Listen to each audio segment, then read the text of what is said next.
Now, the Ghana Coalition Against Galamsey. Well, let me give you an idea. It is a coalition, a very formidable coalition. Over 20 different serious organizations are in there. You have the Media Coalition Against Galamsey, you have One Ghana Movement, you have Ghana CSO platforms on SDGs, you have BRACE, you have CASA Initiative Ghana Stakeholder Engagement Forum, you have the General Transport, Petroleum and Chemical Workers Union, you have the Peasant Farmers Association, Ghana Institution of Engineering and Technology Ghana, Graduate Students Association of Ghana, New Media Association of Ghana, Ghana Institute of Architects, Institute of Public Relations, Ghana Institute of Foresters, Africa Center for Energy Policy, Chamber of Agribusiness Ghana, Research Scientists Association, University Teachers Association, UTAG, Ghana Mine Workers Union, and the list goes on. I suppose that government takes them seriously. They held a press conference. They commended the IGP and his team for stepping up efforts to combat illegal mining. However, they asked that there's a need for clear enforcement and compliance regime that will fix the cracks that needs to be fixed. They say that the government made a solemn vow to the people of Ghana to revoke the LI 2462. That's what it must do, scrap it entirely. They say if mining in forest reserve is haram to this government, then the government must prove it by that repeal. It must arm our officers to deal ruthlessly with and apprehend offenders. It must end the impunity. It says the government must prosecute politically exposed persons engaging in illegal mining, and they point to specific persons. We understand that some investigation will go on. They say gun-wielding gangs now operate with terrifying boldness, and if this government does not act decisively, no one is safe. We saw Hanabisu go in there, and the story must only happen in a stateless, place, not in a country with police. They say a state of emergency will empower the security forces to nip this emerging national security threat in the bud. If this is not done urgently, the repercussions will be dire. What do you say? All right. Good morning to you, Samson, and very good morning to all of our viewers. I would like to start, first of all, by just making some preliminary remarks before I come to your question. I mean, Prof, all of you have been real citizens over the years in shaping, the destiny of this country. And I think that's what we want. His Excellency John Dramani Mahama continues to invite citizens to contribute their quota towards, the growth and sustainability of this country. But I'd like to disagree with you most respectfully when you say that you're calling for a possible ban on the gold from Ghana because it is blood gold.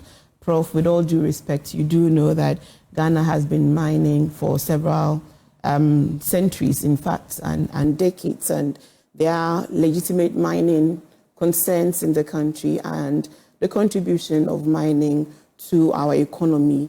And especially even now with the gold board, within 4 or 5 months of trying to regularize the sector, we are already speaking about $3 billion that has come to shore up, our reserves and also contribute to the gains we are seeing in our economy and the stabilization of our economy. So to make a blanket statement that there should be a possible ban of the gold from Ghana, I think it's unfair to the country itself, and it's also unfair to all the legal and sustainable mining companies that we're still, working with. There was also the call that has been made by the CSO for some specific actions to be taken. What I'm hearing everyone say is not that this government hasn't shown commitment to act and is actually acting. What I'm hearing us say is that we need to do more. And as a government, we hear that. And we will do more as we are doing more. Within the corridors of government, it is a state of emergency with regards to the issue of Galamsey and with regards to the issue of regulating mining in forest reserves. And so there needs to be that distinction. When we are speaking about Galamsey and illegal mining, it is already illegal. So we do not need a legislation to enforce that which is already illegal, because it is already illegal mining. So that distinction requires to be made so we can clarify the issues and have germane conversations around them. Every government, like other companies of growing concern, requires what they would describe as a social license to operate. That social license is engineered through trust of the people in the leaders and trust of the leaders in the people, that the people would work together with the leadership of the day in solving the very complex problems that mitigate against the advancement and development of that society. For the NDC government, under the leadership of His Excellency John Dramani Mahama, he came into office at a time that Ghana had really reached very low levels in terms of citizens' trust in the ability of government to solve their problems, ease their affairs, and create an enabling environment for citizens to live a life of dignity whilst protecting the environment. So it is true that in the lead up to the 2024 elections, the NDC, like many well-meaning Ghanaians, and it is not a position we have run away from, we still embrace that position. In the lead up to the election, Samson, many Ghanaians, including the NDC then, agreed that there was palpable non-commitment on the side of the administration to fight Galamsey. I take these descriptions from your own staff, Erastus, who says severally that by 2023-2024, there was no fight anymore. It was a free-for-all matter, and there was really no government commitment, there was no leadership commitment, and the entire fight had failed. We had arrived at this position after several interventions. I think the people, to fight Galamsey. The people are not oblivious of all that, and they are not interested in the history. They are interested in the present. They are interested in the promise. Keep the promise. So is that difficult to keep? No, it is not.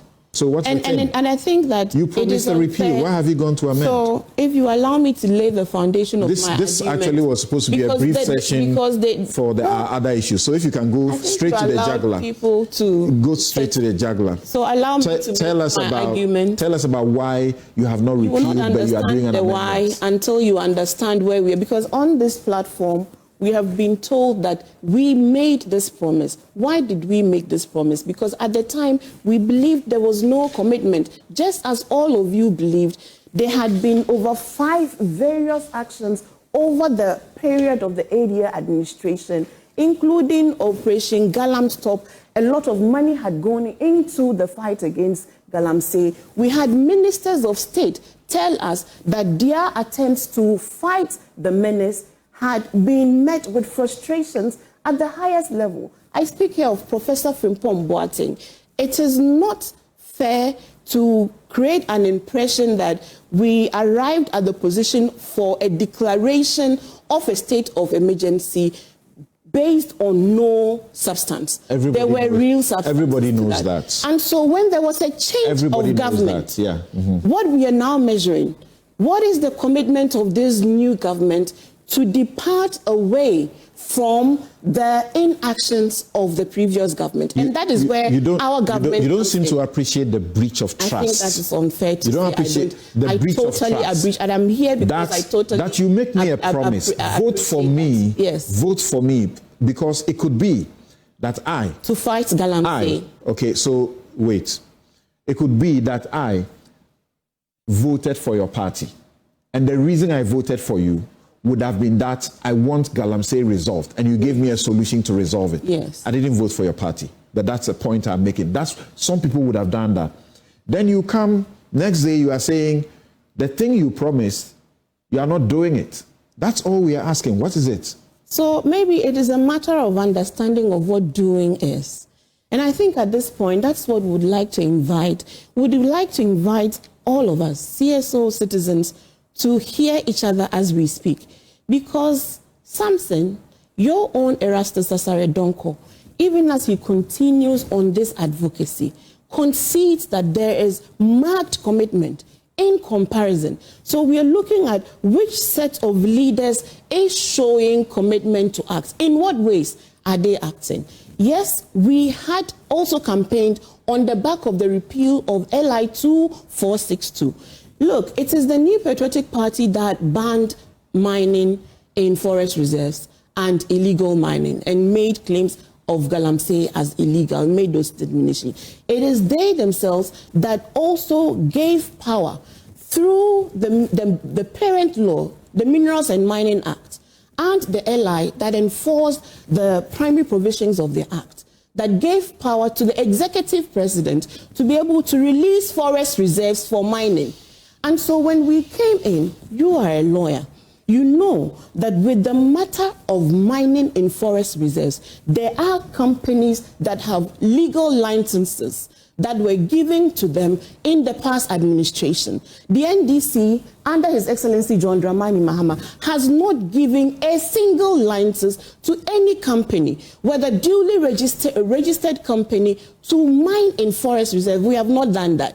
We have taken steps because of the legal implications of abrogating through the action of a repeal of a regulation, which will now create a lacuna in the system and allow for those who already have legal licenses to operate in forest reserves. Something you are aware that companies like Newmont obtained legal licenses under the erstwhile administration, and they are mining sustainably in forest reserves. So we agree that mining in forest reserves into the nearest future is not the path we as a government want to take. So how do we resolve it? Do we repeal the LI and create this lacuna, whereas there are companies with a mandate to mine in those forest reserves? What is the implication for judgment debt? Should we not sit around the table with these companies and negotiate and let them know where we are heading to as a country? In the meantime, what are we doing to recover those forests that have been besieged? 8 out of 9 forests, as we speak today, have been moved from the red zone. I have been told in reading the approach to fighting, this Galamsey menace and illegal mining in forest reserves. The government, you fault, we all fault for not doing much. Had presented and started the process to revoke the LI they had passed in 2022. And you took the campaign and said, we will revoke it. It's just too late. They are just trying to do it to buy votes. Yes. Then you get voted for. Now you are giving an excuse. I'm giving a reason. And as a lawyer, you should understand. So does it mean that you didn't think through it when you promised the people that you will revoke? It was when the Akufo-Addo government had already tabled the process to revoke the law. Parliament. Yes. It was not a completed process. Samson, is it fair to the people of Ghana that it would take 8 years to come to the point after we had been told of the clear complicity on the side of those who were now purporting to be wanting to deal with the situation? 8 good years. Is it your considered opinion that we should have allowed for them to continue in office, given the levels of deterioration? As we speak, just yesterday, the IGP had made some raids. We have arrested over 80 individuals around the issue of legal mining. And I'll just again repeat for the benefit of all fair-minded Ghanaians, because this country is what we all have. We all are in it, and we're all concerned about the devastation to the environment, the devastation to our water bodies. So what was the proposed approach to dealing with the issue of the repeal of LI 2462 was to remove the power of the executive presidency. It was a low-hanging fruit, giving the appreciation. Look, we had to come to this point based on engagement. Remember that we were not in office.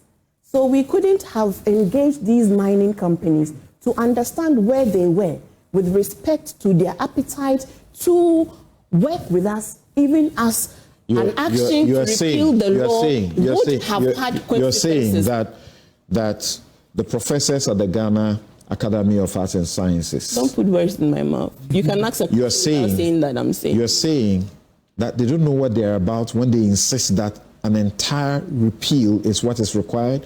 You are saying that the Ghana coalition against Galamsey. Yes. And I was deliberate in listing the membership to you. Yes. Yeah. That they insist that an entire revocation is what it ought to be.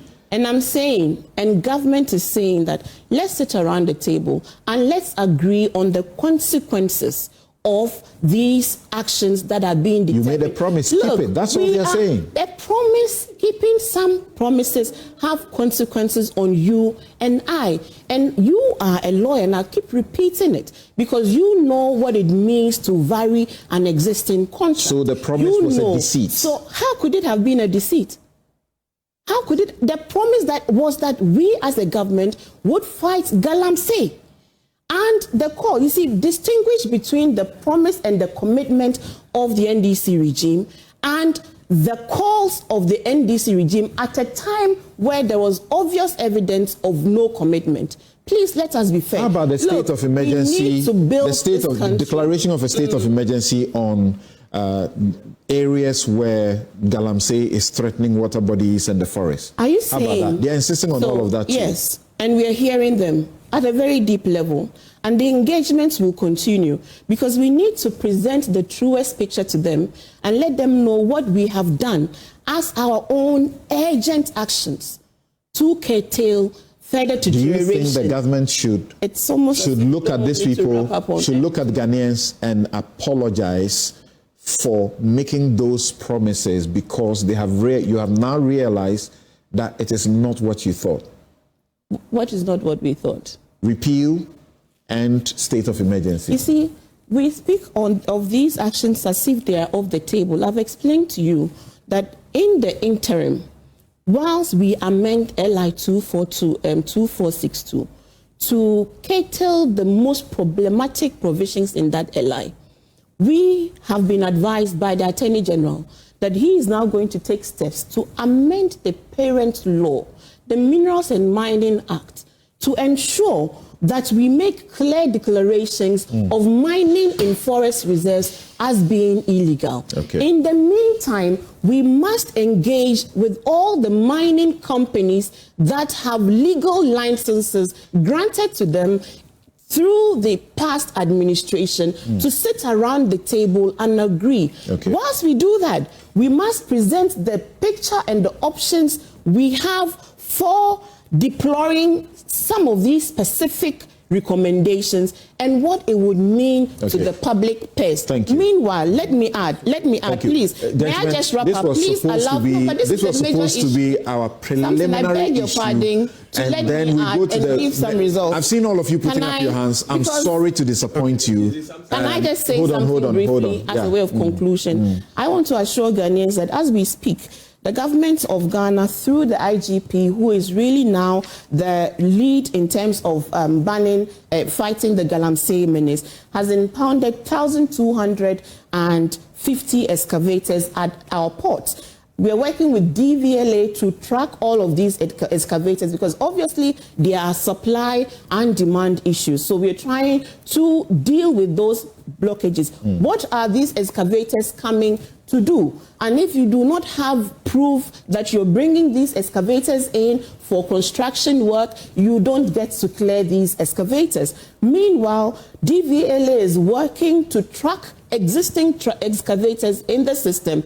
We're using technology as we speak, live technology, flying drones in forest areas to ensure that we capture activity in real time. The government of the NDC did make some specific promises regarding banning on mining in forest reserves, as distinct from the general Galamsey menace that borders on illegal mining. Thank you. No one who is really, and in fact, with the coloration, there is no coloration to breach. If any member, and I can say it for a fact, that at the highest level, decisions have been made that no member of the NDC found in any illegal mining activity will, under the guise of being a member of this government, go scot-free. Thank you. No member of this party. Thank you. And that is hold on, to all members of our party. Yes, Shamima, thank you very much. We have one more guest who has not been heard. We have one more guest who has not been heard. For all of us.